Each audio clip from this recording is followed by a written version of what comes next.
അപ്പോൾ നമുക്ക് ഇന്ന് സർപ്രൈസായിട്ട് നമുക്കൊരു ബർത്ത്ഡേ ആഘോഷത്തിന് പോയാലോ. അപ്പോൾ ഞങ്ങൾ പോയൊരു വീഡിയോ ആണ് കേട്ടത്. ജിയോ സാറിൻ്റെ 50 വയസ്സ് ബർത്ത്ഡേ.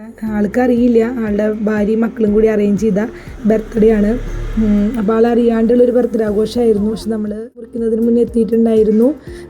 അടിപൊളി ബർത്ത്ഡേ ആയിരുന്നു കേട്ടോ. ബോളേട്ടൻ്റെ ഒരു ഇൻറ്റിമേറ്റ് ഫ്രണ്ടാണ് ഈ ജിയോ എന്ന് പറഞ്ഞ വ്യക്തി. ആൾ പോപ്പുലറിലുള്ള ഒരു ബന്ധമാണ്. പോളേട്ടൻ പോപ്പുലറിലാണ് വർക്ക് ചെയ്തിരുന്നത്. അപ്പോൾ ഉള്ളൊരു ബന്ധമാണ് ജിയോ സാറായിട്ടുണ്ടായിരുന്നത്. പോളേട്ടൻ കുറച്ച് കഴിഞ്ഞപ്പോൾ നിർത്തി പോന്നു.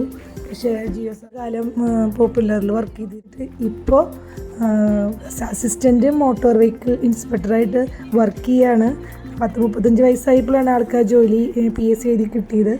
അത് കഴിഞ്ഞത് ഇപ്പോൾ ആലത്തൂരാണ് വർക്ക് ചെയ്യുന്നത്. അപ്പോൾ ആളുടെ ബർത്ത്ഡേ ആണ്. അപ്പോൾ അതേ മക്കളും ഭാര്യയൊക്കെ കൂടിയിട്ടാണ് അത് സർപ്രൈസായിട്ട് നടത്തിയത്. അപ്പോൾ നമ്മളൊക്കെ വന്നപ്പോഴാണ് ആൾക്ക് മനസ്സിലായത് ആളുടെ ബർത്ത്ഡേ ആഘോഷമാണെന്നുള്ളത്. അങ്ങനെ ഞങ്ങളെല്ലാവരും കൂടിയ ഒരു നല്ലൊരു വീഡിയോ ആണ് കേട്ടോ. ആളുടെ അപ്പച്ചൻ തീരെ വയ്യാണ്ട് കിടക്കുകയാണ്. അമ്മച്ചി കൂടി ഉണ്ടായിരുന്നു ബർത്ത്ഡേക്ക് കേക്ക് മുറിക്കുമ്പോഴൊക്കെ. അത് കഴിഞ്ഞ് പിന്നെ നമ്മൾ കുറച്ച് ഫ്രണ്ട്സും കുറച്ച് ബന്ധുക്കളാണ് ആളുടെ കൂടി ഉണ്ടായിരുന്നത്. അപ്പോൾ ആ ഒരു വീഡിയോ ആണ് നമ്മളിപ്പോൾ ഒന്ന് കാണുന്നത് കേട്ടോ. ഒരു ചെറിയൊരു ആഘോഷം വീടിൻ്റെ മുകളിലത്തെ നിലയിൽ തന്നെയായിരുന്നു ബർത്ത്ഡേ ആഘോഷങ്ങളൊക്കെ നടന്നത്. അപ്പോൾ ഞങ്ങളെല്ലാവരും കേക്ക് മുറിച്ച് വായിൽ വെച്ച് കൊടുക്കാനും അതുപോലെ തന്നെ ഫോട്ടോസ് എടുക്കാനും ഒക്കെ നിന്നിരുന്നു. ഒരു ഭയങ്കര ഒരു വല്ലാത്തൊരു ഫീലായിരുന്നു. ഫ്രണ്ട്സിനെല്ലാവരും കാണുക, അവരുടെ കൂടെ ഇങ്ങനെ ബർത്ത്ഡേ ആഘോഷം നടത്തുക എന്നുള്ളതൊക്കെ.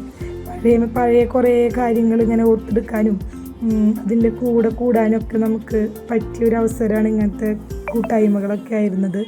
അപ്പോൾ ആ ഒരു ബർത്ത്ഡേ ആഘോഷത്തിൻ്റെ ഭാഗങ്ങളാണ് ഇന്നത്തെ വീഡിയോയിൽ ഉൾപ്പെടുത്തിയിട്ടുള്ളത്. ഇവരുടെ വീട് ഒല്ലൂരാണ് കേട്ടോ. അപ്പോൾ ഒല്ലൂർ പള്ളി പെരുന്നാൾക്കാണ് നമ്മളെല്ലാ കൊല്ലം മുടങ്ങാണ്ട് പോകാറുള്ളത്. അത് ഈ ജിയോ സാറിൻ്റെ വീട്ടിലേക്കാണ്. അപ്പോൾ റെൻസി എന്നാണ് ഭാര്യയുടെ പേര്. പിന്നെ 3 മക്കളാണ്. അപ്പോൾ ഞങ്ങളായിട്ട് നല്ല കൂട്ടാണ്. നമ്മുടെ വീട്ടിലും പെരുന്നാൾക്ക് അവർ വരും, നമ്മളവിടെയും പോവും. അങ്ങനെയുള്ള ഒരു വല്ലാത്തൊരു അറ്റാച്ച്മെൻറ്റുള്ളൊരു ബന്ധമായിരുന്നു. അതുപോലെ തന്നെ ഇപ്പോൾ കോളേജിന് അവിടെയുള്ള പോപ്പുലറുള്ള കുറച്ച് ഫ്രണ്ട്സും കൂടി വന്നിട്ടുണ്ട്. ഇപ്പം നമ്മൾ അവരായിട്ടും കൂടുതൽ ഡീപ്പ് ഫ്രണ്ട്സാണ്. അപ്പോൾ ഈ പ്രാവശ്യം എല്ലാവരും വീടുകളിലേക്കും ഞങ്ങൾ പെരുന്നാൾക്ക് പോയിരുന്നു. അതുപോലെ തന്നെ നമ്മുടെ വീട്ടിലേക്കും നമ്മൾ പെരുന്നാൾക്ക് വിളിച്ചിരുന്നു. അതുപോലെ ഈ ഒരു ബന്ധം കുറേ കാലം, ഇനിയും എത്ര കാലങ്ങളുണ്ടോയെന്ന് അറിയില്ല, അതുവരെ നിലനിർത്തി പോകണം എന്ന് തന്നെയാണ് ഞങ്ങളുടെ ആഗ്രഹം. അതിന് സർവേശ്വരൻ ഭാഗ്യം തരട്ടെ എന്ന് ഞാൻ പ്രാർത്ഥിക്കുകയാണ് കേട്ടോ. അതുപോലുള്ള ഒരു കൂട്ടായ്മ തന്നെയായിരുന്നു നമ്മുടെ ഈ ഒരു കൂട്ടായ്മ. അപ്പോൾ അവരുടെ ചെറിയ അതായത് ഫാമിലി ഫോട്ടോസ് ചെറിയ ഇങ്ങനെ ഇതകളായിട്ട് ഇങ്ങനെ തൂക്കിയിട്ടിട്ടുണ്ടായിരുന്നു നല്ല ഭംഗിയായിട്ട്. അതൊക്കെ ഇങ്ങനെ നല്ല രസത്തിൽ ഇങ്ങനെ കിടക്കുന്നുണ്ടായിരുന്നു. രാത്രി ആയതുകൊണ്ട് തന്നെ നല്ല കളർഫുള്ളായിരുന്നു. ആളുടെ ഫോട്ടോ ഒരു ടീം ഇങ്ങനെ ലാമിനേറ്റ് ചെയ്ത് കൊണ്ടുവന്നിട്ടുണ്ടായിരുന്നു. പൊന്നാട അണിയിച്ചിരുന്നു, എല്ലാവരും ഗിഫ്റ്റുകൾ കൊടുത്തിരുന്നു. അങ്ങനെ ഒരു വല്ലാത്തൊരു സർപ്രൈസിങ് ഒരു ബർത്ത്ഡേ ആഘോഷമായിരുന്നു നമ്മുടെ ബർത്ത്ഡേ ആഘോഷം. പിന്നെ കൂടുതൽ തമാശക്കാരുള്ള ഒരു ബർത്ത്ഡേ ഫങ്ഷനും അതുപോലെ തന്നെ ആൾക്ക് ഒരു കൂട്ടായ്മയാണ് കേട്ടോ. തമാശക്കാരുടെ ഒരു കൂട്ടായ്മ, നല്ലോണം ചിരിക്കാം, കുറേ ആസ്വദിക്കാൻ പോയി കഴിഞ്ഞാൽ അങ്ങനെയൊക്കെ നമുക്ക് പറയില്ലേ, ഇങ്ങനെ വല്ലാണ്ട് ഫീൽ ചെയ്ത് ഇങ്ങനെ പറയുക ഒരു റെസ്റ്റ് ചെയ്ത് ഉള്ളൊരവസ്ഥയാണ് അവിടെ പോയി കഴിഞ്ഞു. അപ്പോൾ ഞങ്ങൾ ഇതേ ഫോട്ടോ ഒക്കെ എടുത്തിട്ട് ഭംഗിയായിട്ട് ഞങ്ങളുടെ ഫാമിലിയിൽ നിന്ന് ഫോട്ടോ എടുത്തു. അതുപോലെ തന്നെ മറ്റുള്ള ഫാമിലീസിൽ നിന്ന് ഫോട്ടോ എടുത്തിരുന്നു. പിന്നെ അവരുടെ മക്കളുടെ കുറച്ച് ഫ്രണ്ട്സ് ഉണ്ടായിരുന്നു. അപ്പോൾ അവരിൽ നിന്ന് ഫോട്ടോ ഒക്കെ എടുത്തു. അത് കഴിഞ്ഞ് നമുക്ക് ഫുഡൊക്കെ ഉണ്ടായിരുന്നു. നല്ല ചിക്കൻ ബിരിയാണി ആയിരുന്നു അവിടെ ബർത്ത്ഡേക്ക് ഉണ്ടായിരുന്നത്. ഐസ്ക്രീമും ചിക്കൻ ബിരിയാണിയൊക്കെ ആയിരുന്നു ഉണ്ടായിരുന്നത്. അതും നല്ല സൂപ്പറായിരുന്നു കേട്ടോ. അതിൻ്റെ വീഡിയോസൊക്കെയാണ് ഇന്ന് ഞാൻ ഈ ഒരു വീഡിയോയിലൂടെ ഷെയർ ചെയ്തിട്ടുള്ളത്. അതിന് തന്നെ നമ്മൾ കേക്കൊക്കെ മുറിച്ച് എല്ലാവർക്കും കേക്കൊക്കെ കൊടുക്കൽ കഴിഞ്ഞിട്ടാണ് നമ്മൾ ഫുഡ് കഴിക്കാനൊക്കെ പോയത്. പിന്നെ കുറേ വർത്താനം പറഞ്ഞു. പിന്നെ ആളെക്കുറിച്ച് കുറേ ഫ്രണ്ട്സുകൾ ഇങ്ങനെ പുകഴ്ത്തിയതല്ല, പണ്ടുണ്ടായിരുന്ന കുറേ കാര്യങ്ങളൊക്കെ ഇങ്ങനെ ഷെയർ ചെയ്തു എല്ലാവരും മുമ്പിലും. പിന്നെ ആളും ഇങ്ങനെ ഷെയർ ചെയ്തു. അങ്ങനെ വലിയൊരു ചെറിയൊരു ആഘോഷമായിട്ട് തുടങ്ങിയൊരു സംഭവം വലിയൊരു ആഘോഷമായിട്ട് മാറി എന്ന് പറയാം ലാസ്റ്റ്. അപ്പം അങ്ങനത്തെ ഒരു ആഘോഷമായിരുന്നു ഇത്. വല്ലാത്തൊരു ഫീലുണ്ടായിരുന്നു ഈ ഒരു ആഘോഷത്തിന്. രാത്രിയിലായതുകൊണ്ട് തന്നെ എല്ലാവരും ഭയങ്കര ഒരു റിലാക്സിങ് മൈൻഡായിരുന്നു. കാരണം തിരക്കുകളൊന്നും ഉണ്ടായിരുന്നില്ല. പിന്നെ നമ്മൾ രാത്രിയായിട്ടാണ് നമ്മൾ പോകുന്നത്. കണ്ടില്ലേ, ബിരിയാണിയൊക്കെ ആയിരുന്നു. ഇതെല്ലാം കഴിഞ്ഞിട്ടാണ് കേട്ടോ നമ്മൾ പോകുന്നത്. പിന്നെ ഫ്രണ്ട്സുമായിട്ട് ഇരുന്ന് ഇതേപോലെ സംസാരിക്കാൻ കിട്ടുന്ന ഒരു അവസരമല്ലേ, നമ്മളത് മിസ് ചെയ്തില്ല എന്ന് മാത്രം.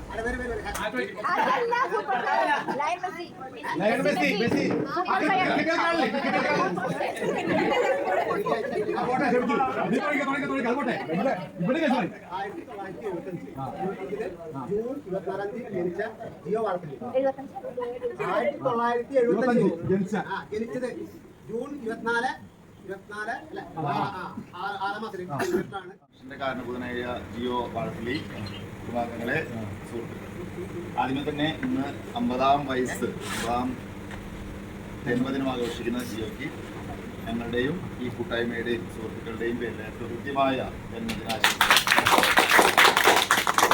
ഞാൻ എപ്പോഴും പറയുന്നത്, ഞങ്ങൾ ഈ കൂട്ടായ്മയിൽ പറയുമ്പോൾ കുറേ ടീമുണ്ടെങ്കിലും ഞാൻ എപ്പോഴും പറയുന്നതാണ് ജിയോയുടെ ബന്ധത്തെ കുറിച്ച്. ഇന്ന് ഞാൻ നിങ്ങളുടെ പേര് പറയണ്ടായി, സത്യം മാത്രം പറയാൻ ഞാൻ പറയുന്നത്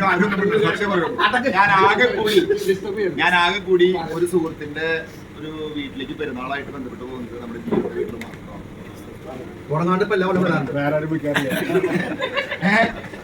അല്ല, അത് വേറെ വിളിച്ചില്ലെന്നല്ല, ആ ഒരു ബന്ധം അത് കുറെ കാലങ്ങളായിട്ട്. അതുപോലെ തന്നെ ഞങ്ങൾ തിരിച്ചും എനിക്ക് തോന്നുന്നത് ജിയോ തന്നെയാണ് എന്റെ പെരുന്നാൾക്ക് മെയിൻ ആയിട്ടുള്ളൊരു അതിഥിയായിട്ട് കൂടി ഉണ്ടാകുന്നത്.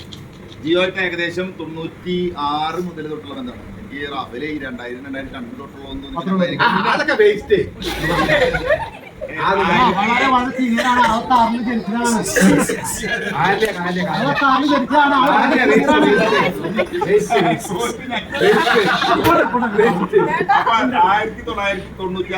പല ആൾക്കാരും ചിന്തിക്കും 96 കണ്ണൂര് ഞങ്ങള് സംഗതി തൃശ്ശൂർക്കാരോടൊക്കെ ആണെങ്കിലും ഞങ്ങൾക്ക് ബന്ധം അവിടെ വന്ന്. പിന്നെ ജിയോ ആയിട്ടൊരു പ്രത്യേക ബന്ധമായിരുന്നു. എന്താണെന്നൊന്നും പറഞ്ഞാൽ മനസ്സിലാവില്ല. 96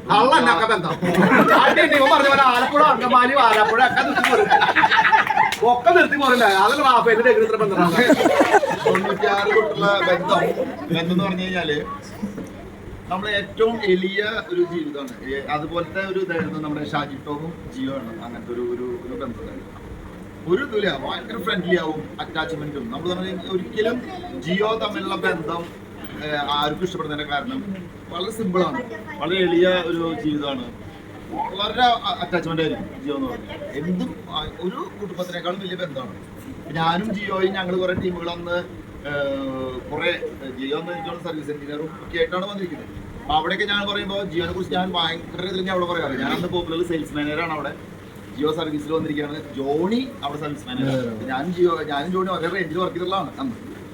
ജോണി ഇപ്പോ വലിയ മാനേജർ, ഞാൻ അന്ന് സെയിൽസ് മാനേജറാണ്. അങ്ങനെയാണ് ജിയോ വരുന്നതും.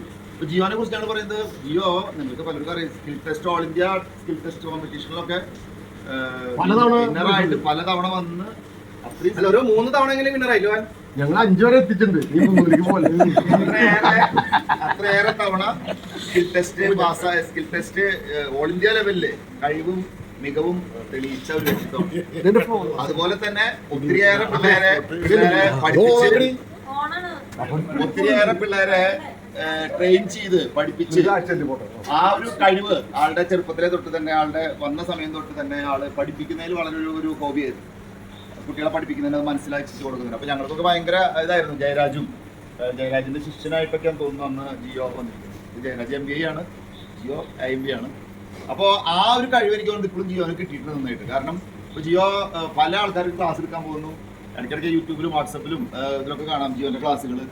അതൊരു കഴിവാണ്. ഇപ്പൊ എനിക്ക് ചെറുതായിട്ട് ഇങ്ങനെ ക്ലാസ് എടുക്കുക, പഠിപ്പിക്കാന്നൊക്കെ പറഞ്ഞാൽ വലിയ ഇഷ്ടമുള്ള ഒരാളാണ്. അത്യാവശ്യം നിങ്ങൾ കേട്ടില്ല, ഏകദേശം സംസാരിക്കും. ഏത് വിഷയം കിട്ടിയാലും അപ്പൻ അറിയണ്ട, ഞങ്ങളുടെ അപ്പം അറിയണ്ട, ഞങ്ങൾ എത്ര വിളിക്കാം, എല്ലാവരും എത്തണം എന്നൊക്കെ പറഞ്ഞിട്ട് ആരെ വിളിച്ചടാ അവൻ വിളിച്ചെന്ന് പറയുമ്പോൾ അവന്റെ അപ്പനെയും കുടുംബത്തെയും വിളിച്ച് അവര് ഭയങ്കര റിസ്ക് എടുത്തുകൊണ്ട് സീക്രട്ടായിട്ട് അപ്പനൊരു ഒരു സർപ്രൈസ് ഗിഫ്റ്റ് ആണ് റൻസി. അപ്പൊ അത് വളരെയധികം നന്ദി പറയാണ് റൻസിയോടും മക്കളോടും. കാരണം ജിയോന്റെ അറിവിലല്ല ഞങ്ങളെ വിളിച്ചേക്കണേ, ഇത് ജിയോനല്ല, നിങ്ങളാണ് ചെയ്തിരിക്കുന്നത്.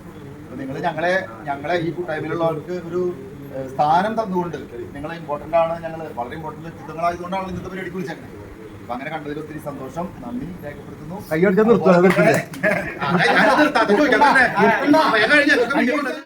ഞാൻ കഴിഞ്ഞ ദിവസം ജിയോയായിട്ട് സംസാരിച്ചു. കുറെ പ്രശ്നങ്ങൾ പലർക്കും ഉണ്ടാവും. അപ്പനെ അമ്മേനെ നോക്കിയോണ്ട് ആരും നശിക്കില്ല. എന്റെ വീട്ടിൽ എന്റെ അപ്പനമ്മയും ഒക്കെ എന്റെ വീട്ടിലായിരുന്നു. ഞാൻ വിട്ടുകൊടുക്കില്ല എന്നുള്ള ആളാണ്. അപ്പനെ അമ്മേനെ ആർക്കും കൊടുക്കില്ല. കൊണ്ടോയിക്കോട്ടെ 2 ദിവസത്തേക്കൊക്കെ എല്ലായിടത്തും വീതം വെക്കുന്നു, ഭാഗം വെക്കുന്ന പരിപാടികളൊക്കെ ഉണ്ട്. ഒരു മാസം ഫെബ്രുവരി നഷ്ടമായി 28. അങ്ങനെ പല കുടുംബങ്ങളുണ്ട്. അങ്ങനെ ഇരിക്കുമ്പോൾ ജിയോ വളരെ പൊന്നുപോലെ അപ്പനെയും അമ്മേനെയും നോക്കുന്നു എന്നുള്ളത് നമുക്ക് ഒരു അഭിമാനമാണ്.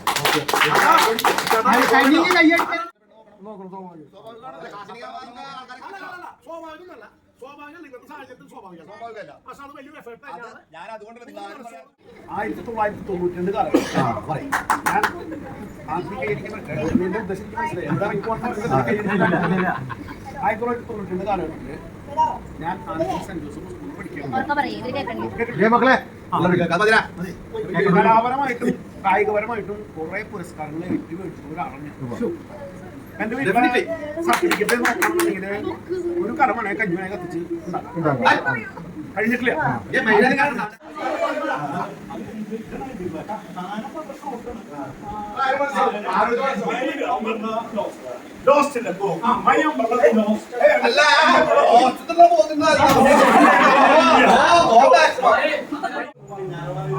ആരോഗ്യ സൗഖ്യത്തോടു കൂടെ ജീവിക്കാനായിട്ട്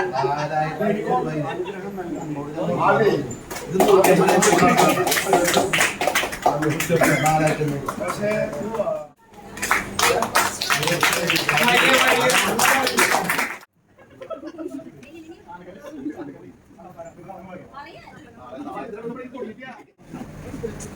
അങ്ങനൊരു സന്ദർഭം ഞാൻ ഇതുവരെ പ്രതീക്ഷിച്ചിട്ടില്ല. സർപ്രൈസ് ഇത് അറേഞ്ച് ചെയ്ത എൻ്റെ മക്കളെ പലരും പല അഭിപ്രായങ്ങളും പറഞ്ഞിട്ട് അവരുടെ നല്ല വാക്കുകൾക്ക് നന്ദി പറയുന്നു. ആരെയും ശ്രദ്ധിക്കാതെ അല്ലെങ്കിൽ സങ്കടപ്പെട്ടാതെ ജീവിച്ചു പോകുന്ന ആഗ്രഹിക്കുന്ന വ്യക്തിയാണ് ഞാൻ. ഇതുവരെ 50 വയസ്സ് വരെ ദൈവം അനുഭവിച്ച് നല്ല രീതിയിൽ ജീവിക്കാനുള്ള ഒരു ഭാഗ്യം തന്നു. അതിൽ ഞാൻ കൃതാർത്ഥനാണ്. എൻ്റെ നല്ല ഭാര്യയും മക്കളും എൻ്റെ കൂടെ തന്നെ സഹകരിച്ച് ഉണ്ടായിരുന്നു. ഞാൻ 20 വയസ്സിൽ ജോലിക്ക് വേണ്ടി 30 വർഷം ജോലി ചെയ്തു കണ്ടിന്യൂസ് ആയിട്ട്. 30 വർഷമാണ്. 50 വയസ്സിൽ 20 വർഷം 30 വർഷം ജോലി ചെയ്ത് അതും തികയാണ്. ഒരു സന്തോഷം കൂടിയാണ് 30 വർഷം ജോലി ചെയ്യാൻ സാധിച്ചത്. അതിൽ കൂടുതലും പോപ്പുലറിലായിരുന്നു. പോപ്പുലറിൽ ഏകദേശം 25 വർഷത്തോളം ജോലി ചെയ്തു. പോപ്പുലറിൽ 25 വർഷം മോട്ടോർ 15 വർഷം ഡ്രൈവറായിട്ട്, പിന്നെ 5 വർഷം ഉണ്ടായില്ലേ സോറി മോട്ടോറിൻ്റെ പറഞ്ഞു. എവിടെയും ഒരു തടസ്സങ്ങൾ ഇതുവരെ നേരിട്ടില്ല. ഇപ്പോൾ ഏറ്റവും തടസ്സം നേരിടുന്നത് പാട്ടിലാണ് ഇപ്പം ഞാൻ പോകുന്നത്. 60 വയസ്സ് കഴിഞ്ഞെങ്കിലും. അപ്പോൾ വീഡിയോ ഇവിടെ അവസാനിപ്പിക്കുകയാണ്. നെക്സ്റ്റ് പുതിയ വീഡിയോയിൽ വീണ്ടും കാണാം. Okay, bye, thank U.